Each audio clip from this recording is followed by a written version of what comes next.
कभी कभी इंसान अपनी आदतों से मजबूर हो जाता है और अपनी इच्छा को पूरी करने के लिए किसी भी हद तक गुजर जाता है और इस वजह से उसे काफी परेशानियों का सामना करना पड़ जाता है। और जब तक वो समझ पाता है कि मुझसे गलती हुआ है, तब तक बहुत देर हो चुकी होती है। आज की कहानी में कुछ ऐसा ही होता है जिसकी वजह से एक महिला इस दुनिया को छोड़कर चली जाती है और एक व्यक्ति सलाखों के पीछे पहुंच जाता है। नमस्कार दोस्तों, मैं विजय शंकर पाल। इस वीडियो को लाइक करना, चैनल को सब्सक्राइब करना, अपनी राय कमेंट बॉक्स में देना लास्ट में। पूरी वीडियो देखने के बाद आज की जो सच्ची घटना सुनाने जा रहा हूं, यह है महाराष्ट्र प्रदेश में ठाणे एक जिला लगता है और यहीं पर मानपाड़ा एक थाना लगता है और यहीं पर डोगीवली कॉलोनी पड़ती है। यहीं पर एक परिवार रहता था। किशोर सिंह एक व्यक्ति था जिसकी उम्र होती है 37 साल। सुप्रिया उसकी पत्नी थी जिसकी उम्र 34 साल। इन दोनों के एक बेटा था जिसका नाम आलोक है, जो कि 10 साल का है।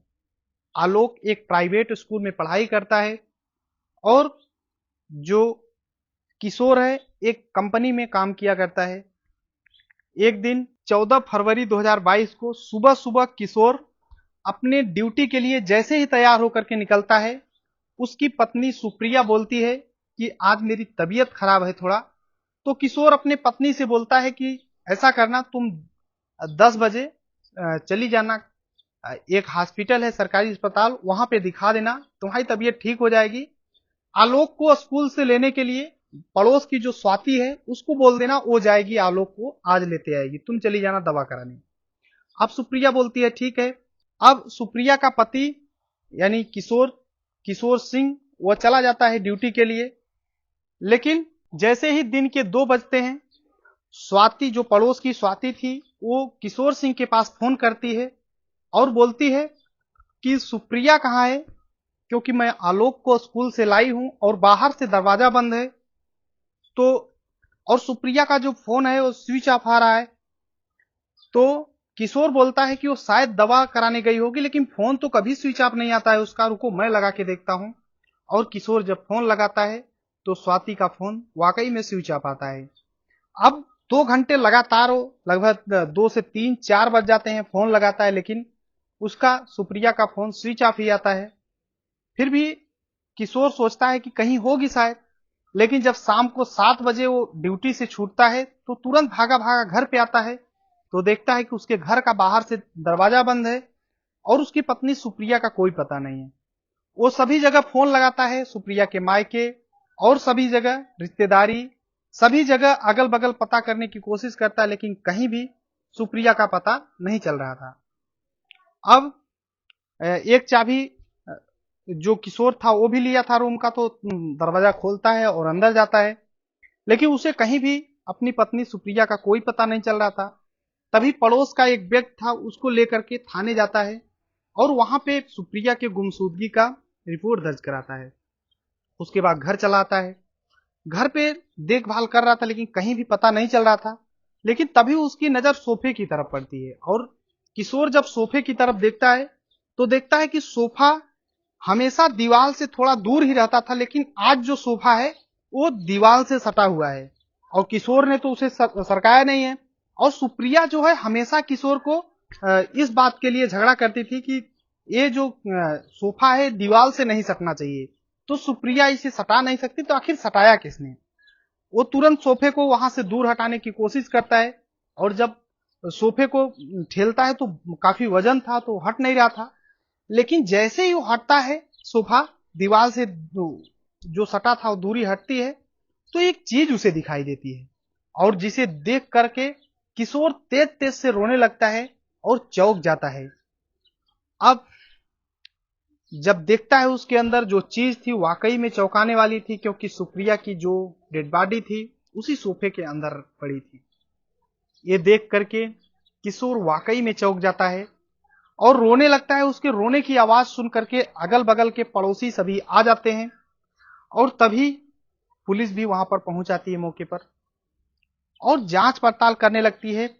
लेकिन एक चीज तो स्पष्ट था, जो सुप्रिया थी उसके गले पे रस्सी का निशान था। इसका मतलब यह था कि किसी ने रस्सी से उसके गले को दाब दिया और उसकी मृत्यु हो गई है। अब पुलिस जांच पड़ताल कर रही थी कि आखिर कौन हो सकता है, पूछताछ करती है, लेकिन कुछ भी समझ नहीं आ रहा था। तभी किशोर को एक चीज दिखती है, वहां पे 2 जोड़ी चप्पल रखे थे। वो चप्पल किशोर के तो थे नहीं, सुप्रिया के थे नहीं, तो आखिर थे किसके? पुलिस उस जो चप्पल था, स्लीपर था, उसे हिरासत में लेती है और जितने भी लोग जुटे थे सभी से पूछताछ करती है, क्या पता है किसका स्लीपर है? कोई नहीं बता पा रहा था। लेकिन वहीं पर एक व्यक्ति खड़ा था, ये बोलता है ये स्लीपर तो बगल का जो विशाल है उसका है। अब पुलिस चौंक जाती है और विशाल को तुरंत बुलाती है। विशाल दरअसल वहीं पर था, कुछ ही दूर पे। विशाल आ जाता है, बोलता है हाँ सर। तो पुलिस बोलती है कि ये स्लीपर किसका है? तो विशाल बोलता है मेरा ही है, लेकिन यहां कैसे आ गया?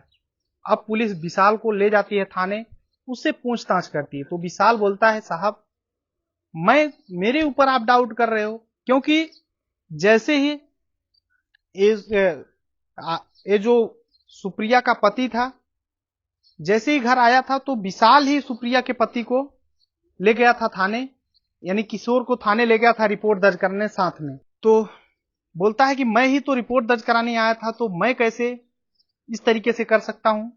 तभी पुलिस एक सवाल दागती है, क्योंकि पुलिस के पास कई हथियार होते हैं।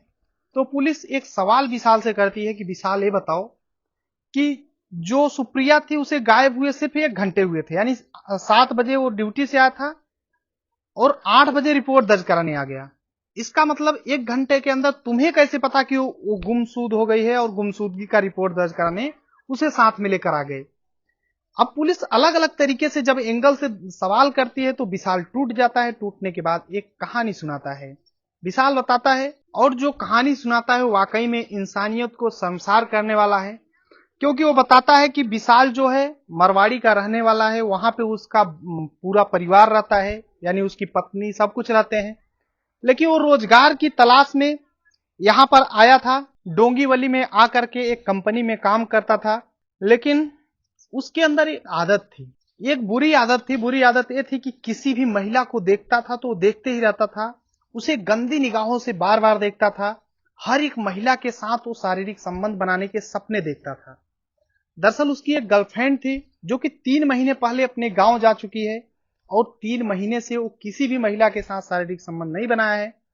तो वो जिस भी महिला को देखता है वो देखते रहता है। ऐसे ही एक दिन जब वो सुप्रिया को देखता है, क्योंकि पड़ोस में ही रहता है, तो सुप्रिया को देखता है, क्योंकि सुप्रिया बेहद खूबसूरत थी, तो उसे देख करके उसके ऊपर फिदा हो जाता है विशाल। उसके सुप्रिया के साथ भी शारीरिक संबंध बनाने की सपने सोचने लगता है। उसके लिए सुप्रिया को जो पति होता है किशोर के साथ दोस्ती बनाने की कोशिश करता है। धीरे धीरे करके किशोर की और विशाल की दोस्ती बन जाती है। अब विशाल किशोर की वजह से किशोर के घर पे भी कभी कभी जाया करता था। तो एक दिन जो सुप्रिया थी वो मार्केट में गई थी कुछ मैगजीन खरीदने के लिए, तभी विशाल मिल जाता है और बोलता है भाभी जी क्या खरीद रही हैं? तो सुप्रिया बोलती है कि मैं कुछ मैगजीन पढ़ने के लिए खरीद रही थी, लेकिन यहाँ पे कोई अच्छी नहीं मिल रही है। तभी विशाल बताता है कि मैं जिस कंपनी में काम करता हूँ उसके कुछ ही दूर पे एक मैगजीन की अच्छी बड़ी दुकान है और वहां पे हर टाइप की अच्छी अच्छी मैगजीन मिल जाती हैं, आपके लिए मैं अच्छा मैगजीन ला दूंगा। अब सुप्रिया बोलती है थैंक यू और चली आती है। अब ये जो विशाल था ये बहुत सारी मैगजीन खरीदता है और 14 फरवरी 2022 को लगभग 10 बजे सुप्रिया के घर पहुंचता है। मैगजीन हाथ में लिया था, तो सुप्रिया जैसे ही देखती है तो उसे लगता है कि मेरे मनपसंद का जो मैगजीन है वो आ गया है और मैगजीन विशाल सुप्रिया के हाथों में दे देता है। सुप्रिया जैसे ही पाती है थैंक यू बोलती है और विशाल को बोलती है अंदर आओ बैठ जाओ। तो विशाल अंदर जाता है। सुप्रिया पानी लाती है, देती है, लेकिन विशाल के निगाहें बहुत गंदी थी। ये सुप्रिया को गंदी निगाहों से देख रहा था। तभी सुप्रिया देखती है कि देखूं कैसी मैगजीन लाया है। जब खोलती है उसे, इधर विशाल पानी पी रहा था, जब सुप्रिया उसको खोलती है तो देखती है कि जितनी भी मैगजीन थी वो सब गंदी थी, गंदी गंदी किताबें थी। उसे देख करके सुप्रिया विशाल के ऊपर गुस्सा हो जाती है। तो विशाल बोलता है भाभी इसको पढ़ो, ये अच्छी चीजें हैं। लेकिन सुप्रिया बोलती है कि मुझे ये सब चीजें बिल्कुल भी पसंद नहीं है।